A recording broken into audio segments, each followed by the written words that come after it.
एक ऐसा एग्जाम है जहां पे सारे क्वेश्चन प्रीवियस ईयर के आते हैं, तो आज हम कंप्लीट करने वाले हैं संपूर्ण विकास यानी कि संपूर्ण बाल विकास, यानी कि अभी तक जितने क्वेश्चन आए हैं बाल विकास में उन सभी को आज हम कंप्लीट करने वाले हैं। और मैं आपको गारंटी देता हूं, जो लोग मेरा पूरा बाल विकास का क्लास देखेंगे तो एक सिंगल क्वेश्चन क्लास से बाहर नहीं आएगा। मैं आप लोग के लिए मात्र 99 रुपया में पूरा का पूरा बाल विकास दूंगा, पूरा का पूरा सीडीपी का नोट्स, पूरा का पूरा बाल विकास का नोट्स और पूरा का पूरा संपूर्ण हिंदी का नोट्स, पूरा का पूरा टैग वर्ड। जो लोग पूरा टैग वर्ड पढ़ लेंगे, मैं आपको गारंटी देता हूं एक सिंगल क्वेश्चन यानी कि टैग वर्ड की सहायता से आप किसी भी क्वेश्चन को आसानी से सॉल्व कर सकते हो। तो 99 रुपया में बाल विकास, संपूर्ण हिंदी, संपूर्ण टैग वर्ड और यहाँ पे ईवीएस का नोट्स और यहाँ पे जो भी मॉडल पेपर हो गया, एमसीक्यू हो गया, उन सभी को मात्र 99 रुपया में देने वाले हैं। जो लोग केवल यहाँ पे इतना क्वेश्चन, इतना पीडीएफ, इतना नोट्स पढ़ लेंगे, मैं आपको गारंटी देता हूँ कि सभी लोग बड़े ही आसानी से पास हो जाएंगे। और जो लोग नोट्स लेना चाहते हैं तो आपकी स्क्रीन पे एक नंबर दिख रहा है, इसी नंबर पे मात्र 99 रुपया पेमेंट करना है और उस पेमेंट का स्क्रीनशॉट इसी नंबर के व्हाट्सएप भेज देना है और आपको वहीं पे सारा का सारा नोट्स मिल जाएगा। तो चलिए क्लास को स्टार्ट करते हैं बिना किसी देर किए। ये सारे क्वेश्चन बहुत इंपॉर्टेंट हैं and these are question are multiple time repeated in your previous paper, so everyone watch full video without any skip. यहाँ पे पहला क्वेश्चन है, किशोरावस्था को तूफानों की अवस्था कहा जाता है। किसने कहा था? तो स्टैनली हॉल ने कहा था किशोरावस्था को तूफानों का अवस्था। अब यहाँ पे आपका अगला क्वेश्चन है, नैतिक विकास का सिद्धांत किसने दिया था? इसका आंसर है कोहलबर्ग ने। अब देखिए, अगर हम लोग ट्रिक के साथ याद करें तो जब आपका मन, जब आप मोरल हो, नैतिक हो, तो आप कितने भी बड़े बड़े प्रॉब्लम को आसानी से हल कर सकते हो, यानी कि कोहलबर्ग। ठीक। अब यहाँ पे आपका अगला क्वेश्चन है, बाल विकास का उद्देश्य क्या है? तो बाल विकास का उद्देश्य होता है सर्वांगीण डेवलपमेंट करना, सर्वांगीण विकास करना। अब यहाँ देखिए चौथा क्वेश्चन, मूल प्रवृत्ति का सिद्धांत किसने दिया था? तो मूल प्रवृत्ति का सिद्धांत दिया था मैकडूगल ने। मूल प्रवृत्ति का सिद्धांत किसने दिया था? मैकडूगल ने। मैं एक क्वेश्चन को कम से कम 2 बार 3 बार बोलूंगा ताकि आपको इसी क्लास में सारे क्वेश्चन का आंसर आसानी से याद हो जाए। मन की उत्तेजित दशा, क्रोध, खुशी आदि को क्या कहते हैं? तो इसको कहते हैं संवेग। मन की उत्तेजित दशा, क्रोध, खुशी, इनको बोला जाता है संवेग। अब यहाँ पे आपका अगला क्वेश्चन है, आवश्यकता का पद सोपान सिद्धांत किसने दिया था? तो आवश्यकता का पद सोपान सिद्धांत दिया था अब्राहिम मैस्लो। बुद्धि का सामान्य व विशिष्ट सिद्धांत किसने दिया था? तो स्पीयरमैन ने। बुद्धि का सामान्य व विशिष्ट सिद्धांत दिया था स्पीयरमैन ने। अब यहाँ पे आपका अगला क्वेश्चन है, सीखने के सिद्धांत को किसने दिया था? यानी कि सीखने का सिद्धांत किसने दिया था? तो थॉर्नडाइक ने दिया था सीखने का सिद्धांत दिया था थॉर्नडाइक। अब यहाँ पे आपका अगला क्वेश्चन है, मानव में अस्थायी परिवर्तन को क्या कहा जाता है? मानव में अस्थायी परिवर्तन को कहा जाता है अधिगम। अब यहाँ पे आपका अगला क्वेश्चन है, खेल पद्धति के जनक किसे माना जाता है? तो खेल पद्धति के जनक को माना जाता है हेनरी कुक। ह्यूरिस्टिक पद्धति है, इसके जनक कौन है? तो इसके जनक आते हैं आर्मस्ट्रांग। प्रोजेक्ट पद्धति के जनक कौन है? तो प्रोजेक्ट पद्धति के जनक हैं विलियम हर्ड किलपैट्रिक। वह कौन सी विधि होती है जिसमें सबसे पहले उदाहरण बताया जाता है, उसके बाद नियम बताया जाता है? उसे बोलते हैं आगमन विधि में सबसे पहले आप बताएंगे उदाहरण, उसके बाद आप नियम को बताते हैं। अब यहाँ पे आपका अगला क्वेश्चन है, वह कौन सी विधि है जिसमें पहले नियम बताया जाता है उसके बाद उदाहरण? तो उसे बोलते हैं निगमन विधि। ये दोनों क्वेश्चन बहुत इंपॉर्टेंट है। एक बार फिर से बोलता हूँ, वह कौन सी विधि है जिसमें सबसे पहले उदाहरण उसके बाद नियम? उसे बोलेंगे आगमन। ठीक। और अगर आप इसको उल्टा करोगे, सबसे पहले नियम उसके बाद उदाहरण, उसे बोलेंगे निगमन विधि में सबसे पहले नियम आता है, उसके बाद उदाहरण आता है। अब यहाँ पे आपका अगला क्वेश्चन है, क्वेश्चन नंबर 15, देखो सुनो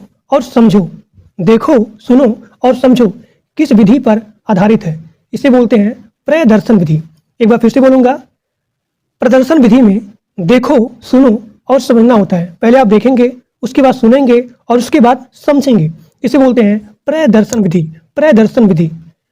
अब यहाँ पे आपका अगला क्वेश्चन है, देखो, सुनो और बोलो। देखो, सुनो और बोलो किस विधि पर आधारित है? इसे बोलते हैं प्रयोगात्मक विधि। यहाँ देखिए, इसमें क्या था, देखो, सुनो और समझो, यानी कि देखो, सुनो और समझो। आपको पहले देखना है, सुनना है, उसके बाद समझना है, उसे बोलेंगे प्रदर्शन। लेकिन अगर यहाँ पे पूछा जाए देखो, सुनो और बोलो, यानी कि आप यहाँ पे करेंगे प्रयोगात्मक विधि। देखना है, सुनना है, उसके बाद बोलना है। अब यहाँ पे आपका अगला क्वेश्चन है, किस विधि में शिक्षण सूत्र का प्रयोग होता है? किस विधि में शिक्षण सूत्र का प्रयोग होता है? उसे बोलेंगे आगमन विधि। आगमन विधि में शिक्षण सूत्र का प्रयोग होता है। आगमन विधि किसे कहते हैं बताइए? जो लोग कमेंट में, जो लोग यहाँ पे लाइव देख रहे हैं, वो लोग बताएंगे कि आगमन विधि किसे कहते हैं। आगमन विधि में क्या होता है? अगला क्वेश्चन, करके सीखने। पहले आपको करना है, तब सीखना है, यानी कि आप यहाँ पे प्रैक्टिकल काम कर रहे हो, प्रैक्टिकल काम को करके सीख रहे हो, उसे बोलेंगे प्रयोगशाला विधि। प्रयोगशाला विधि, इसमें आप करके सीखते हो।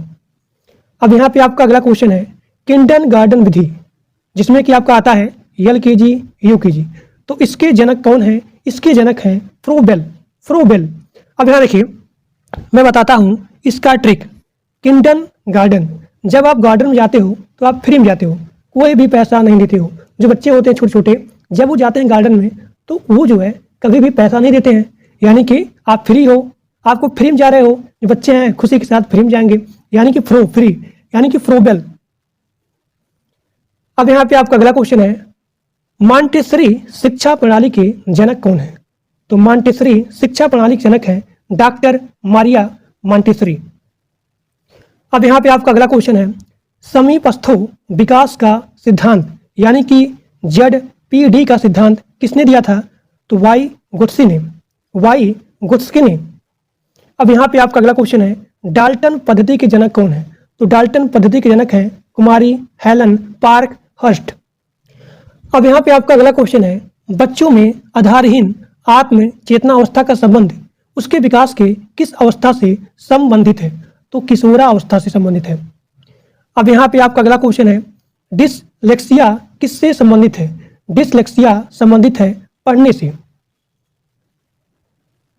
अब यहाँ पे आपका अगला क्वेश्चन है, श्यामपट्ट को शिक्षण साधन सामग्री के किस समूह में अंतर्मुक्त किया जा सकता है? तो श्यामपट्ट को शिक्षण साधन सामग्री के दृश्य साधन में अंतर्मुक्त किया जा सकता है। अब यहाँ पे आपका अगला क्वेश्चन है, व्यक्तित्व एवं बुद्धि में वंशानुक्रम क्या होती है? तो नाम मात्र की भूमिका होती है। श्यामपट्ट पर लिखते समय सबसे महत्वपूर्ण क्या है? अच्छी लिखावट। अच्छी लिखावट। अगला क्वेश्चन, बुद्धि का तरल मोजेक मॉडल किसने दिया था? बुद्धि का तरल मोजेक मॉडल दिया था कैटल ने। अगला क्वेश्चन, वाई गुट्स्की ने बालकों के विकास के लिए कौन सा सिद्धांत दिया था? एक बार क्वेश्चन आया था कि वाई गुट्स्की ने बालकों के विकास के लिए कौन सा सिद्धांत दिया था? तो उसमें जो है सामाजिक सांस्कृतिक सिद्धांत, ये वाला ऑप्शन नहीं था, उसमें था संज्ञानात्मक विकास। अब बहुत लोग यहाँ पे डाउट हो गए कि ये क्वेश्चन जो है इसने गलत बताया है, जबकि प्रीवियस पेपर का था उसमें ऑप्शन था केवल संज्ञानात्मक विकास, उसमें सामाजिक सांस्कृतिक सिद्धांत ये जो है ऑप्शन नहीं था। तो बहुत लोग यहाँ पे गलत ऑप्शन टिक करके आए थे। देखिए, इसका जो भी सही आंसर होगा वो होगा सामाजिक सांस्कृतिक सिद्धांत। लेकिन सामाजिक सांस्कृतिक सिद्धांत से क्या होगा? इसी के अनुसार जो है आपका मानसिक विकास होता है, यानी कि जो इन्होंने सिद्धांत दिया था वो दिया था सोशियो कल्चर थ्योरी, यानी कि सामाजिक सांस्कृतिक सिद्धांत। इसमें क्या होता है? संज्ञानात्मक यानी कि मानसिक विकास होता है, जिसके फलस्वरूप सामाजिक अंतःक्रियाओं सांस्कृतिक एवं भाषा के माध्यम से होता है। तो इन्होंने दिया था सामाजिक सांस्कृतिक सिद्धांत। अगला क्वेश्चन आपका है, वाई गुट्स्की ने संज्ञानात्मक विकास का सिद्धांत और किस नाम से जाना जाता है? तो वाई गुट्स्की का जो भी यहाँ पे संज्ञानात्मक विकास है वो जाना जाता है सामाजिक सांस्कृतिक सिद्धांत के नाम से। अब यहाँ पे आपका अगला क्वेश्चन है, संज्ञानात्मक विकास का सिद्धांत कितने विद्वानों ने दिया था? तो संज्ञानात्मक विकास 3 विद्वानों ने दिया था। पहला आपका है जीन पियाजे, दूसरा आपका है ब्रूनर और तीसरा है वाइगोत्स्की। ठीक, एक बार फिर से बोलता हूं, संज्ञानात्मक यानी कि मानसिक विकास का सिद्धांत कितने विद्वानों ने दिया था? तो इसका आंसर होगा 3 विद्वानों ने दिया था, जिसका नाम है पहला जीन पियाजे, दूसरा है ब्रूनर और यहाँ पे तीसरा है वाइगोत्स्की। अगला क्वेश्चन, वाइगोत्स्की के अनुसार बालकों का संज्ञानात्मक विकास किसके द्वारा संभव है? तो अधिगम के द्वारा। अब यहाँ देखिए, अधिगम का मतलब क्या होता है? अधिगम का मतलब होता है सीखना। अपनी चारों तरफ जो आप देख करके सीखते हो, या फिर अपने समाज में, या फिर अपनी चारों तरफ देख करके जो भी यहाँ पे आप अपने अंदर ग्रहण करते हो, उसे बोलते हैं अधिगम, यानी कि सीखना, लर्न करना। तो इसका आंसर हो जाएगा अधिगम। अब यहाँ पे आपका अगला क्वेश्चन है, बालक का सामाजिकरण कब प्रारंभ होता है? तो बालक का सामाजिकरण प्रारंभ होता है 0 से 5 वर्ष की अवस्था में। इसे बोलते हैं शैशवा अवस्था। अब देखिए, अब यहाँ पे आपका अगला क्वेश्चन है, सामाजिकरण में बालक सबसे पहले किसको पहचानता है? इसका आंसर हो जाएगा अपनी माँ को। अगला क्वेश्चन, बालक का सामाजिकरण कब पूर्ण होता है? इसका आंसर हो जाएगा किशोरावस्था में। बालक के गिरोह की अवस्था कौन सी कहलाती है? बाल्यावस्था। अब यहाँ पे आपका अगला क्वेश्चन है, बालक में नकारात्मक सोच कौन सी अवस्था में उत्पन्न होता है? तो नकारात्मक सोच होता है उत्पन्न किशोरावस्था में। अगला क्वेश्चन, सामाजिक अधिगम का सिद्धांत किसने दिया था? सामाजिक अधिगम का सिद्धांत दिया था अल्बर्ट बंडूरा ने। अगला क्वेश्चन, स्कीमा सिद्धांत के जनक कौन है? स्कीमा सिद्धांत के जनक हैं जीन पियाजे। कोलहर किस संप्रदाय के समर्थक थे? तो कोलहर जो है संज्ञानवादी संप्रदाय के समर्थक थे। मनुष्य एक सामाजिक प्राणी है, यह किसने कहा था? तो अरस्तु ने कहा था। अरस्तु ने कहा था कि मनुष्य एक सामाजिक प्राणी है। अब यहाँ पे आपका अगला क्वेश्चन है, जो कि बहुत ही ज्यादा इंपॉर्टेंट है। जीन पियाजे ने संज्ञानात्मक विकास को ध्यान में रखते हुए बालक की कितनी अवस्थाएं बताई हैं? तो 4 अवस्थाएं बताई हैं। कभी कभी एग्जाम में आता है इसका क्रम। तो सबसे पहले होगा संवेदिक पेशी अवस्था, उसके बाद पूर्व संक्रियात्मक अवस्था, उसके बाद मूर्त संक्रियात्मक अवस्था और उसके बाद होता है अमूर्त। तो सबसे पहले आपको यहाँ पर लिखना है क्रम से, सबसे पहले संवेदिक पेशी अवस्था, उसके बाद पूर्व संक्रियात्मक, उसके बाद मूर्त, उसके बाद अमूर्त। अब देखिए, कभी कभी इसका एज भी पूछ लेता है। तो संवेदिक पेशी अवस्था में आता है जन्म से 2 वर्ष, पूर्व संक्रियात्मक अवस्था 2 से 7 वर्ष, उसके बाद मूर्त संक्रियात्मक अवस्था। अब अगर आपको यहाँ पे याद करना है मूर्त, यानी कि हम जिएंगे साथ साथ और हम मरेंगे साथ साथ, तो यानी कि आप यहाँ पे मूर्त को मरने से लीजिए कि हम साथ साथ मरेंगे, यानी कि आपको यहाँ पे सबसे पहले जो एज यहाँ पे स्टार्ट होगा, जो भी यहाँ पे वर्ष स्टार्ट होगा, वो होगा 7 से। हम साथ साथ जिएंगे, साथ साथ मरेंगे। कौन? हम मतलब 1 और यहाँ पे 2, यानी कि हम दोनों साथ साथ जिएंगे और साथ साथ मरेंगे। यानी कि आपका यहाँ ट्रिक बैठ जाएगा। मूर्त संक्रियात्मक अवस्था में सबसे पहले स्टार्ट होगा 7 से 12 वर्ष। अब देखिए, उसके बाद आता है अमूर्त, यानी कि 12 से 15 वर्ष। अब यहाँ पे आपका अगला क्वेश्चन है, बालक में चिंतन का प्रारंभ किस अवस्था में होता है? किस अवस्था में प्रारंभ होता है? तो 2 से 7 वर्ष में। 2 से 7 वर्ष में। अगला क्वेश्चन, जीन पियाजे के अनुसार समायोजन की अवस्था किसे कहा जाता है? तो जीन पियाजे के अनुसार समायोजन की अवस्था को बोलते हैं संवेदी गत्यात्मक अवस्था। ये ठीक। अब यहाँ पे आपका अगला क्वेश्चन है, जीन पियाजे के अनुसार विकास की किस अवस्था को मुख्य परिवर्तन बिंदु कहा जाता है? इसका आंसर होगा ठोस संक्रियात्मक अवस्था। एक बार फिर से बोलता हूँ, जीन पियाजे के अनुसार विकास की किस अवस्था को मुख्य परिवर्तन बिंदु कहा जाता है? तो ठोस संक्रियात्मक अवस्था। अगला क्वेश्चन, गिलफोर्ड ने सृजनशील प्रक्रिया के कितने चरण बताए हैं? गिलफोर्ड ने सृजनशील प्रक्रिया के कितने चरण बताए हैं? तो 5 चरण बताए हैं। सबसे पहले आपका है संज्ञान, स्मृति, अपसारी चिंतन, अभिसारी चिंतन, उसके बाद मूल्यांकन। एक बार फिर से देखिए, गिलफोर्ड ने सृजनशील प्रक्रिया के 5 चरण बताए हैं। सबसे पहले आपका है संज्ञान, स्मृति, अपसारी, अभिसारी, उसके बाद मूल्यांकन। अगला क्वेश्चन, वह कौन सी अवस्था है जब बच्चा तार्किक रूप से वस्तुओं व घटनाओं के विषय में चिंतन प्रारंभ करता है? उसे बोलते हैं मूर्त संक्रियात्मक अवस्था, जिसकी यहाँ पे टाइम होता है 7 से लेकर के 11 वर्ष। अब यहाँ पे आपका अगला क्वेश्चन है, वह कौन सी जगह है जहाँ बच्चे के संज्ञानात्मक विकास को सबसे बेहतर तरीके से परिभाषित किया जा सकता है? वो है विद्यालय एवं कक्षा में। अब यहाँ पे आपका अगला क्वेश्चन है, बच्चे दुनिया के बारे में अपनी समझ का सृजन करते हैं, इसका श्रेय किस विद्वान को जाता है? इसका आंसर होगा जीन पियाजे को। जीन पियाजे को। स्ट्रिंग ने कहा था शिशु अपने एवं अपने संसार के बारे में अधिकांश बातें खेल के माध्यम से सीखता है। स्ट्रिंग जी ने कहा था विकास कभी न समाप्त होने वाली प्रक्रिया है, यह विचार किस सिद्धांत से संबंधित है?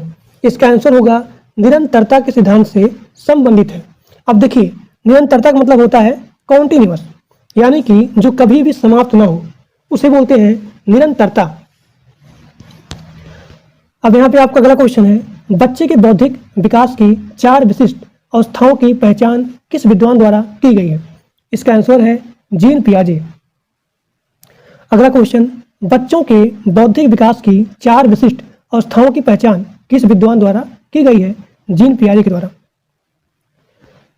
पर्यटन विधि के जनक कौन है? पेस्टोलॉजी। खोज विधि के जनक कौन है? Arm strong. इसे बोलते हैं, खोज विधि का अलग अलग नाम भी है, ह्यूरिस्टिक विधि या फिर अन्वेषण विधि। तो अगर पूछा जाए आपके एग्जाम में ह्यूरिस्टिक विधि या फिर अन्वेषण विधि के जनक कौन है, तो वो है आर्म स्ट्रॉन्ग। अन्वेषण विधि के जनक कौन है? देखिए, आर्म स्ट्रॉन्ग। पढ़ाने की सबसे अच्छी कौन सी विधि होती है?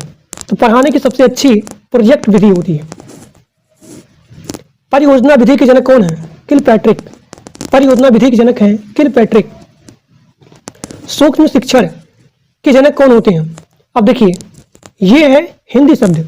अगर पूछा जाए इसका अंग्रेजी शब्द कि माइक्रो टीचिंग के जनक कौन है, तो इसका आंसर हो जाएगा D.W. एलन। D.W. एलन। इकाई उपागम के जनक कौन है? तो मॉरिसन। इकाई उपागम के जनक है मॉरिसन। जन्म के समय बालक में कितनी हड्डियां होती हैं? 270। स्वयं की भावना तथा संवेगों को नियंत्रित करने से संबंधित बुद्धि को क्या कहा जाता है? भाषाई बुद्धि। भाषाई बुद्धि। बिना साइमन परीक्षण द्वारा किसका मापन किया जा सकता है? उसका आंसर होगा सामान्य बुद्धि का। बिना साइमन परीक्षण द्वारा किसका मापन किया जा सकता है? उसका आंसर होगा सामान्य बुद्धि का। अब यहाँ पे आपका अगला क्वेश्चन है, मानसिक आयु के प्रत्यय का सर्वप्रथम प्रयोग किस विद्वान द्वारा किया गया? इसका आंसर होगा बीने साइमन। बीने साइमन।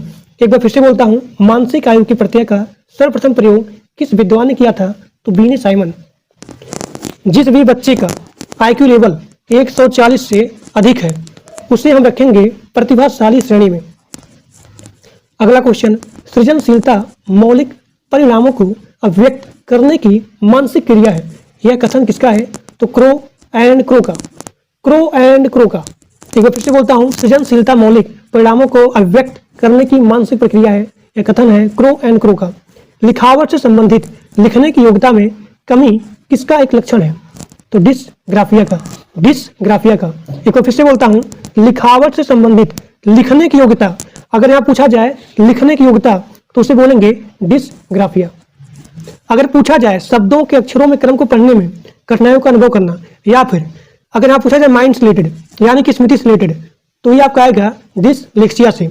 अगर पूछा जाए लिखावट के बारे में, लिखावट में कमी आना यानी कि लिखावट से संबंधित लिखने की योग्यता में कमी आना, तो वो आपका होगा डिसग्राफिया। अगर यहाँ पे पढ़ने में दिक्कत आती है, तो ये आपका हो गया डिसलेक्सिया। तो डिस्थीमिया में गंभीर तनाव की अवस्था होती है। गंभीर तनाव की अवस्था होती है। अगला क्वेश्चन, गणित को समझने की आवश्यकता, उसे क्या बोलते हैं? डिसकैलकुलिया। अब यहाँ पे आपका ट्रिक होगा, गणित में आप क्या करते हैं? कैलकुलेट करते हैं, तो आपका यहाँ होगा कैलकुलिया। कैलकुलिया। डिसकैलकुलिया। डिसकैलकुलिया। डिसकैलकुलिया में क्या होता है?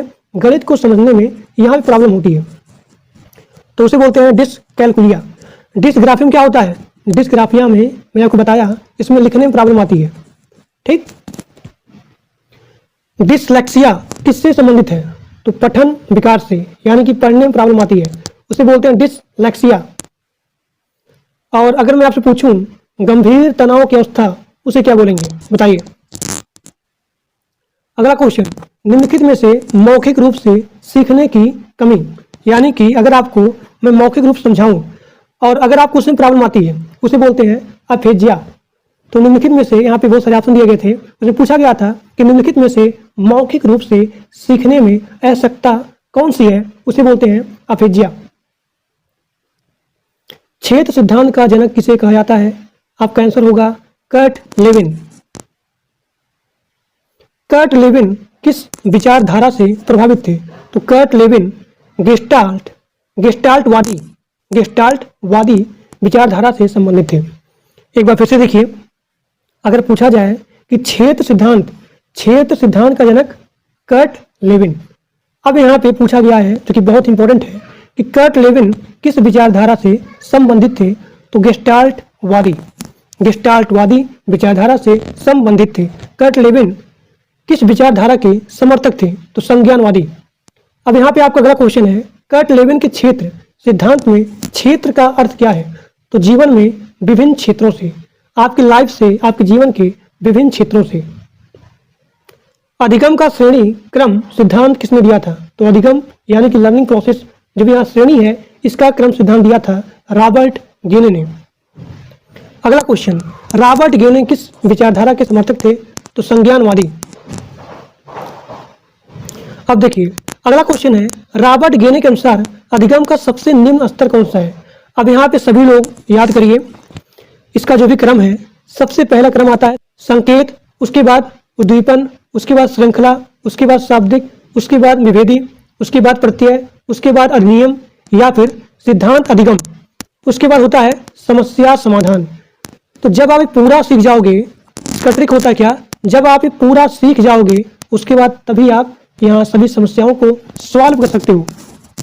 तो आपसे यहाँ पे क्वेश्चन पूछा गया था कि रॉबर्ट गेन के अनुसार अधिगम यानी कि सीखने का सबसे निम्न स्तर कौन सा है? तो संकेत अधिगम, यानी कि आप यहाँ पे संकेत के द्वारा सिखाते हो, तो वो आपका होता है संकेत अधिगम। अगला क्वेश्चन, रॉबर्ट गेन के अनुसार अधिगम का सबसे उच्च स्तर क्या है? देखिए, सबसे उच्च, तो सबसे उच्च यहाँ पे क्या था? समस्या समाधान अधिगम, समस्या समाधान अधिगम। ठीक, तो इसका आंसर हो गया ये। सुल्तान नाम के चिंपांजी पर किस वैज्ञानिक ने प्रयोग किया था? तो कोहलर जी ने किया था। चूहे पर किस वैज्ञानिक ने प्रयोग किया था? स्किनर ने। बुद्धि का प्रदर्श नमूना यानी कि सैंपल सिद्धांत किसने दिया था? थॉमसन ने। बुद्धि को मापने के लिए मानसिक आयु सम प्रत्यय किस विद्वान ने दिया था? तो अल्फ्रेड बीने ने। कब दिया था? 1905 में।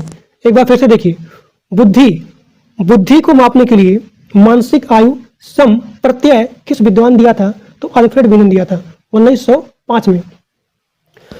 अगला क्वेश्चन, अल्फ्रेड बीने ने बुद्धि को कितने भागों में बांटा है? तो अल्फ्रेड बीने ने बुद्धि को 3 भागों में बांटा है। पहला, इसका आंसर होगा मंद बुद्धि, दूसरा होगा कुशाग्र बुद्धि और तीसरा होगा औसत बुद्धि। तो अल्फ्रेड बीने ने बुद्धि को 3 भागों में बांटा है। पहला आपका होगा मंद बुद्धि, दूसरा आपका होगा कुशाग्र बुद्धि, तीसरा आपका होगा औसत बुद्धि। भाटिया परीक्षण संबंध किससे है? तो भाटिया परीक्षण संबंध है बुद्धि को नापने से। एक बार फिर से बोलता हूं क्योंकि क्वेश्चन बहुत इंपॉर्टेंट है, पूछा गया था multiple time. These are question are multiple time repeated in your previous paper कि भाटिया परीक्षण किससे संबंधित है? तो भाटिया परीक्षण बुद्धि को नापने से संबंधित है। अब यहाँ पे आपका अगला क्वेश्चन है, वेस्लर परीक्षण का संबंध किससे है? तो वेस्लर परीक्षण का संबंध है बुद्धि को नापने से। अष्टन के सूत्र में संशोधन किसने किया? अष्टन के सूत्र में संशोधन किया था टर्मन ने। एक बार फिर से बोलता हूं, टर्मन जी ने अष्टन के सूत्र में संशोधन करने का काम किया था। अगला क्वेश्चन, बुद्धि को मापने के लिए पहली मनोवैज्ञानिक प्रयोगशाला कहाँ बनाई गई है? तो जर्मनी में। कब? 1879 में। अगला क्वेश्चन, बुद्धि का विचलन बुद्धि सिद्धांत किसने दिया था? तो वेस्लर महोदय जी ने दिया था 1960 में। अंधों की लिपि के जनक कौन है? तो अंधों के लिपि के जनक हैं लुई ब्रेल। Louis Braille. अगला क्वेश्चन, LKG व UKG, इसका जो है जब यहाँ पद्धति है LKG से UKG, तो इस पद्धति के जनक कौन है? फ्रोबेल। फ्रोबेल। नर्सरी पद्धति के जनक कौन है? तो नर्सरी पद्धति के जनक है मारिया मॉन्टेसरी। भूल एवं प्रयत्न सिद्धांत किसने दिया था? तो थार्न डाइक जी ने दिया था। भूल एवं प्रयत्न सिद्धांत दिया था थार्न डाइक जी ने। अगला क्वेश्चन, अनुकूलित अनुक्रिया या फिर क्लासिकी अनुबंधक सिद्धांत किसने दिया था? तो पाओ लाओ जी ने दिया था। पाओ लाओ। और मैं अगर इसका जो है ट्रिक बताऊं कि अनुकूलित अनुक्रिया या फिर क्लास, जब आपको बहुत ही ज़्यादा लव हो जाता है, प्यार हो जाता है, तो आप पूरा यहाँ पे क्या होते हैं, अपने जो भी यहाँ पे सपोज कि यहाँ प्रेमिका है, वो आपकी लगाते हैं क्लास, और आप वहाँ पूरा कूल नहीं रहते हो, अनुकूल रहते हो। तो अगर यहाँ पूछा जाए कि अनुकूलित अनुक्रिया या फिर क्लास इसकी अनुबंधक सिद्धांत किसने दिया था? तो लाओ, यानी कि पाओ लाओ। क्रिया प्रसूत अनुबंध सिद्धांत किसने दिया था? तो स्किनर जी ने दिया था क्रिया प्रसूत अनुबंध सिद्धांत। अब यहाँ पे आपका अगला क्वेश्चन है, जीन पियाजे किस विचारधारा के समर्थक थे? तो जीन पियाजे संज्ञानात्मक विचारधारा के समर्थक थे, क्योंकि अगर आपका यहाँ पे संज्ञानात्मक विकास होगा तभी आपका सामाजिक एवं सांस्कृतिक विकास होगा। तो इसीलिए जीन पियाजे हमेशा संज्ञानात्मक विचारधारा के समर्थक थे। जीन पियाजे किस देश के निवासी थे? तो स्विट्जरलैंड। अब यहाँ पे आपका अगला क्वेश्चन है, वह कौन वैज्ञानिक हैं जो पहले जीव विज्ञान के प्रोफेसर थे, बाद में मनोविज्ञान के प्रोफेसर बने हैं? उनका नाम है जीन पियाजे। तो जीन पियाजे सबसे पहले जीव विज्ञान के प्रोफेसर थे, उसके बाद मनोविज्ञान के प्रोफेसर बन गए। अब यहाँ पे आपका अगला क्वेश्चन है, बालक के व्यक्तित्व के सर्वांगीण विकास के लिए शिक्षक को बालक के कौन सी जानकारी होनी चाहिए? यानी कि अगर शिक्षक को बालक का सर्वांगीण विकास करना है तो बालक का कौन सा जानकारी शिक्षक के पास होना चाहिए? इसका आंसर हो जाएगा व्यवहार। अगर शिक्षक को बालक के व्यवहार के बारे में जानकारी है तभी उसका सर्वांगीण विकास कर सकता है। सर्वांगीण विकास कहने का मतलब क्या हुआ कि बच्चे का मानसिक विकास करना, बच्चे का सामाजिक विकास करना, बच्चे का सांस्कृतिक विकास करना, इसे बोलते हैं सर्वांगीण विकास करना। यानी कि मानसिक विकास, यानी कि सामाजिक विकास, यानी कि यहाँ पे आपको हो गया सांस्कृतिक विकास। तो बालक का सर्वांगीण विकास कब होगा? जब शिक्षक को बच्चे के व्यवहार के बारे में जानकारी होगी। अगला क्वेश्चन, बच्चे फिल्मों में दिखाए गए हिंसात्मक व्यवहार को सीख सकते हैं, यह निष्कर्ष किस मनोवैज्ञानिक द्वारा किए गए कार्य पर आधारित है? इसका आंसर हो जाएगा एल्बर्ट बंडुरा। एल्बर्ट बंडुरा जो है मनोवैज्ञानिक, उन्होंने बताया कि बच्चे फिल्म में दिखाए गए हिंसात्मक व्यवहार को सीख सकते हैं। समाजीकरण का अर्थ क्या होता है? समाजीकरण का अर्थ होता है समाज में समायोजित होना, समाज में घुल मिल जाना, समाज में समायोजित होना, उसे कहते हैं समाजीकरण। सबसे अधिक गहन और जटिल समाजीकरण कौन सी अवस्था होती है? सबसे अधिक गहन और जटिल समाजीकरण कौन सी अवस्था होती है? उसे बोलते हैं किशोरावस्था के दौरान। किशोरावस्था के दौरान शिशु में सबसे अधिक गहन और जटिल समाजीकरण होती है। अपनी कक्षा के बच्चों में समाजीकरण की प्रक्रिया को तेज करने के लिए शिक्षक को अपना बर्ताव कौन सा रखना चाहिए? तो प्रेम भाव से, स्नेह एवं सहानुभूतिपूर्ण। अगला क्वेश्चन, समाजीकरण की प्रक्रिया में अनुकरण को उपयोगी तथा विकासात्मक बनाने के लिए आवश्यक तत्व कौन सा है? तो परिवार एवं पड़ोस। कोहल वर्ग के अनुसार सही और गलत, कोहल वर्ग के अनुसार सही और गलत के प्रश्नों के बारे में निर्णय लेने में शामिल चिंतन प्रक्रिया को कहा जाता है नैतिक तर्कणा। पियाजे के अनुसार संज्ञानात्मक विकास के लिए किस चरण पर बच्चा वस्तु अस्थायित्व को प्रदर्शित करता है? इसका आंसर हो जाएगा मूर्त संक्रियात्मक अवस्था। वह स्तर जिसमें बच्चा किसी वस्तु एवं घटना के बारे में तार्किक रूप से सोचना शुरू करता है उसे बोलते हैं पूर्व क्रियात्मक अवस्था। अधिगम कितने प्रकार के होते हैं? अधिगम अंतरण कितने प्रकार के होते हैं? तो पहला आपका हो गया धनात्मक, शून्यात्मक और तीसरा आपका है ऋणात्मक, यानी कि प्लस, जीरो और यहाँ पे ऋण। तो अधिगम अंतरण 3 प्रकार के होते हैं, धनात्मक, शून्यात्मक और यहाँ पे ऋणात्मक। धनात्मक अंतरण कितने प्रकार के होते हैं? 3 प्रकार के। पहला क्षैतिज, उसके बाद ऊर्ध्वज यानी कि लंबवत और उसके बाद द्विपार्श्विक। गणित संबंधी देखिए, गणित में आप क्या करते हो? कैलकुलेट करते हो, यानी कि डिसकैलकुलिया। पठन में यानी कि पढ़ने में अगर यहाँ पे असमर्थता है उसे बोलते हैं डिसलेक्सिया। लिखने में अब यहाँ देखिए बहुत सारे लोगों का डाउट होता है पढ़ने में लिखने में क्या होता है, कौन सा विकार होता है। तो पढ़ने संबंधी में डिसलेक्सिया और यहाँ पे लिखने में तो आप यहाँ ट्रिक देखिए, यहाँ लास्ट में ग्राफ, यानी कि अगर आप अच्छा आपका ग्राफ होगा, जैसे कि अगर मुझे लिखना है रह, तो अगर मैं इसको अच्छे से हमें ग्राफ करने आता है तो मैं सही से लिख लूँगा। तो जहाँ भी लिखने हैं यानी कि तुरंत आप यहाँ अपने माइंड में नोट करिए ग्राफ, यानी कि डिसग्राफिया। और अगर यहाँ पढ़ने में तो यहाँ पे लेक्सिया। लैक मतलब कमी है, किसमें कमी है? पढ़ने में, तो dyslexia. So the are trick for learn पढ़ने एंड लिखने। अब यहाँ देखिए, अगर यहाँ पूछा जाए कि लिखना, पढ़ना और बोलना संबंधित विकारों को क्या कहा जाता है, तो डिसप्रैक्सिया। अब यहाँ देखिए, अगर आप सही से प्रैक्टिस नहीं करोगे तो ना ही आप लिख पाओगे, ना ही आप पढ़ पाओगे और ना ही आप बोल पाओगे। तो ये आपको हो गया डिसप्रैक्सिया। अगला क्वेश्चन, मनोसामाजिक विकास का सिद्धांत किसने दिया था? तो इरिक्सन ने।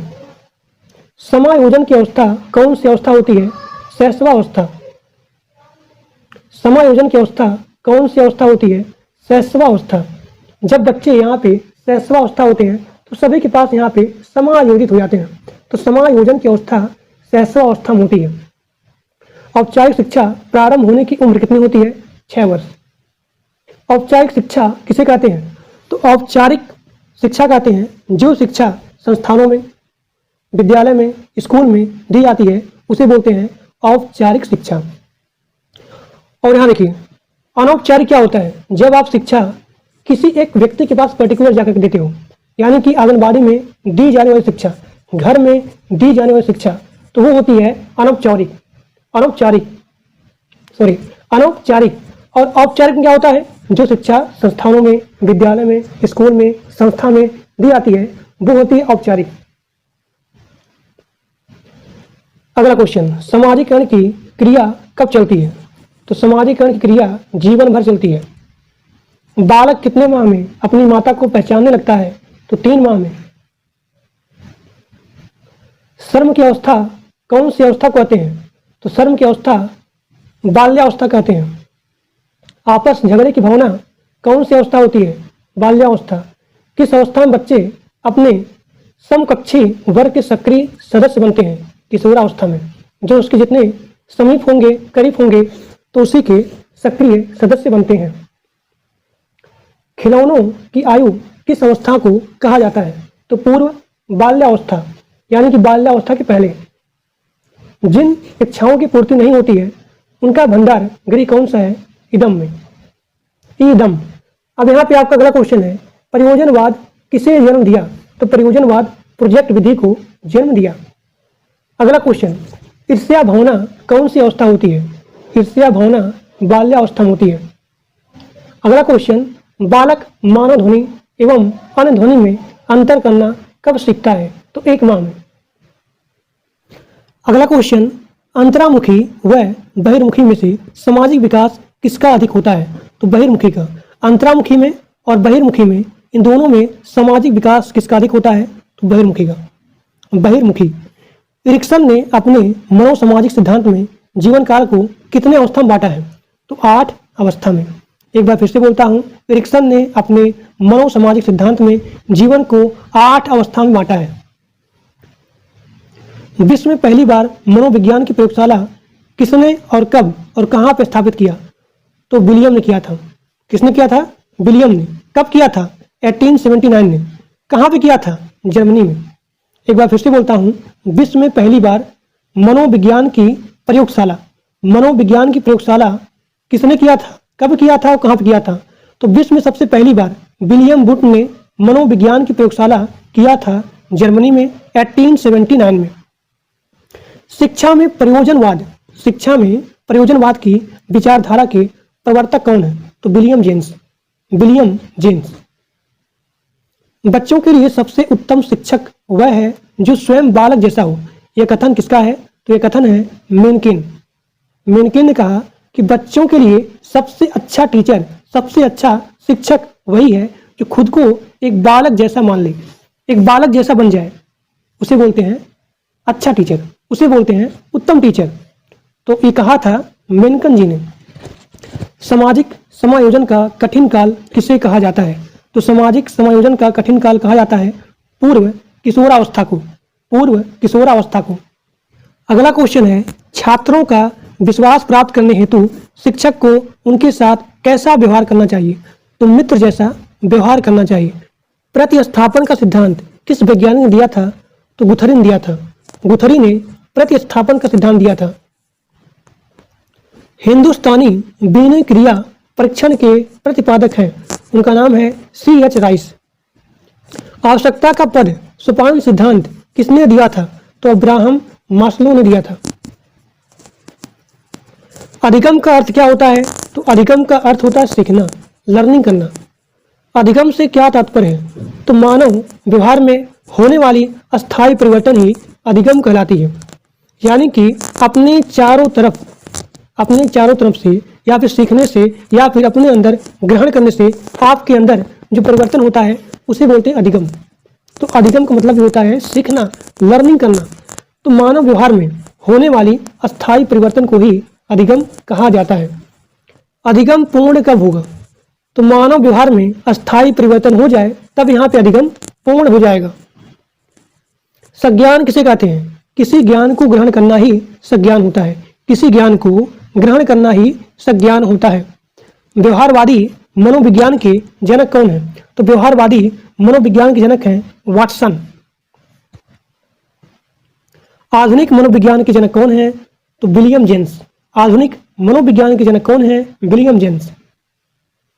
अगला क्वेश्चन, मनोविज्ञान में एक होता है मनोविश्लेषण करना, यानी कि पूरे मन को एनालिसिस करना। तो मनोविश्लेषण मनोविज्ञान के जनक कौन है? इसका आंसर होगा सिगमंड फ्राइड। बुद्धि के परिणामों के आधार पर सामान्य संभावना वक्र किसने प्रस्तुत किया था? टर्मन ने। बुद्धि के परिणामों के आधार पर सामान्य संभावना वक्र टर्मन ने प्रस्तुत किया था।